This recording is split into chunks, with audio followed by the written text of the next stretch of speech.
And right now on News 12, the body of the NYPD officer from Westchester killed in the line of duty over the weekend, now back in the Hudson Valley. Chopper 12 over the procession as the body was escorted from Manhattan to a funeral home in Orange County.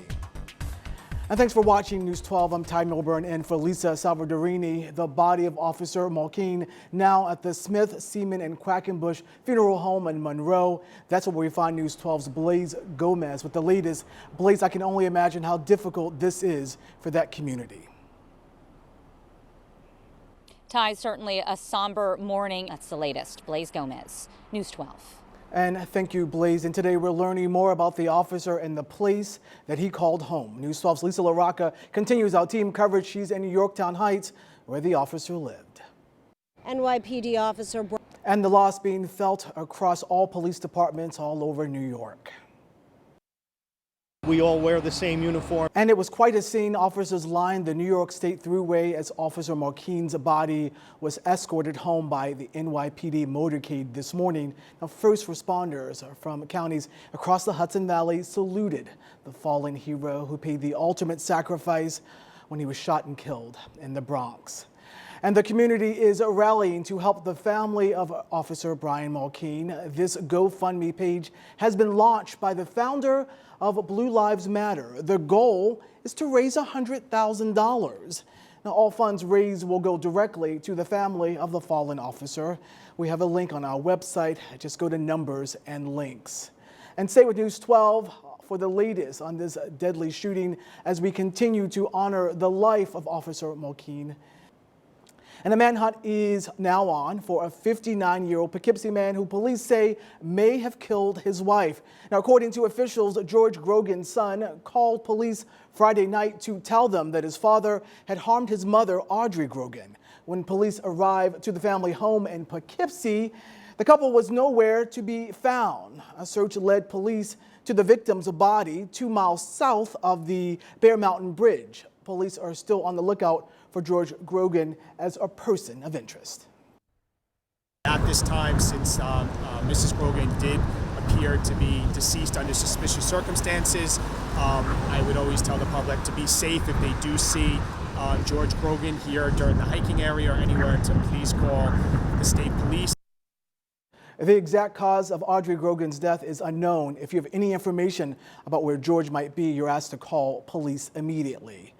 And police are searching for whoever started shooting at a group of people in New Rochelle over the weekend. Investigators say a man pulled out a gun and began firing at a crowd standing outside a home on Acacia Terrace.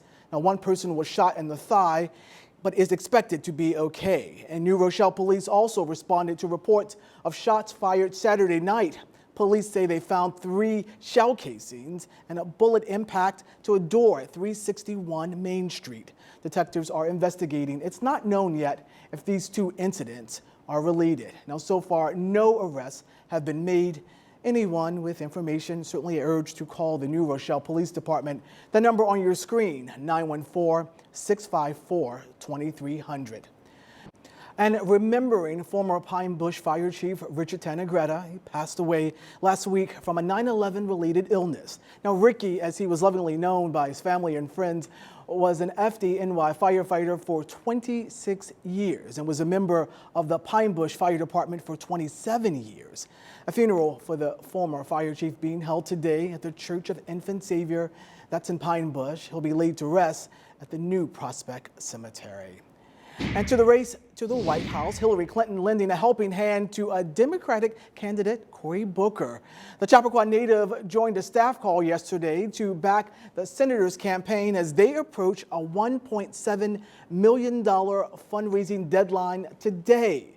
Now, a source on the call said Clinton told Booker's staff to, quote, "The best way you can push through this and the challenges ahead is by sticking together."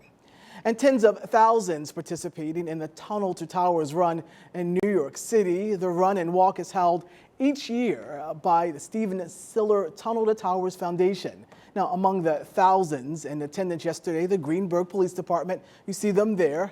The event symbolizes Stephen Siller's final footsteps from the foot of the Battery Tunnel to the Twin Towers on 9/11, and it's also a time to remember the thousands who lost their lives during the terror attacks. And I know this is a good event. A lot of folks coming out because they care. A very important event. Yeah, it's a very inspirational event too. It is. Yeah. And this weather, roller coaster this weekend. A little bit of a roller coaster ride, yeah, for sure. I mean, we have temperatures really that are all over. And welcome back. You're watching News 12 and News12.com.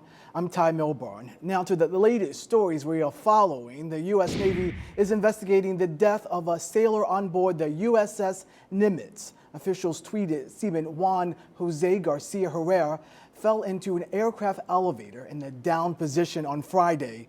The 21-year-old was pronounced dead the next day. The cause of that fall still under investigation. And the Jewish community across the Hudson Valley celebrating Rosh Hashanah today. The Jewish New Year is the start of the High Holy Days leading up to Yom Kippur, which is the Day of Atonement.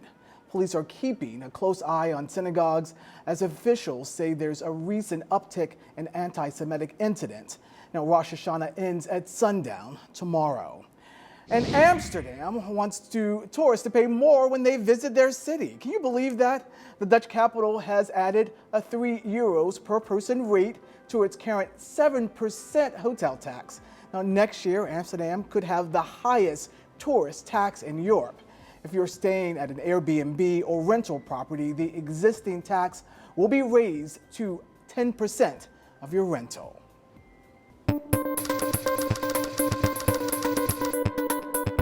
And in your business news, the GM auto workers strike now entering its second week. And today, for the first time, those union members became eligible for strike benefits. Those on the picket line or doing other things related to the strike will get $250 a week. The small stipend is not nearly as the $90,000 that a GM worker generally gets a year. The strike pay is also subject to income tax.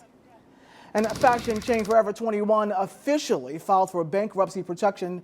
Now, the low-price clothing retailer announced yesterday that it will close 178 stores in the U.S. and hundreds more overseas. It's not clear if any of those stores, though, are in the Hudson Valley. Now, let's send it over to our partners at Cheddar for more of your business and tech news. So forget peanuts and Cracker Jacks. News 12 Plus is giving you a taste of some of the most delicious dishes served at ballparks across North America. From pierogi hoagies to toasted crickets. What? We're taking you inside the MLB Food Fest. The event promises a menu that's savory and strange. We're bringing this all to you tonight. You can catch it at 6:30 tonight on News 12 Plus. Optimum Channel 61. And I love this story. An Ohio man celebrated his 94th birthday by jumping out of an airplane. Mariel Cabone has more on this very thrilling moment. Well, if that ain't inspiring. That is truly awesome. Wow. It's hard to get this guy excited, but the whole time this story was going on, he's cheering for Paul. Right? Yeah, the whole time. I mean, that's more than I'd ever do, I think. 94, That's right? crazy. Yeah. Wow. Amazing. Yeah, it's great. You know what else is amazing? This weather, in terms of it maybe being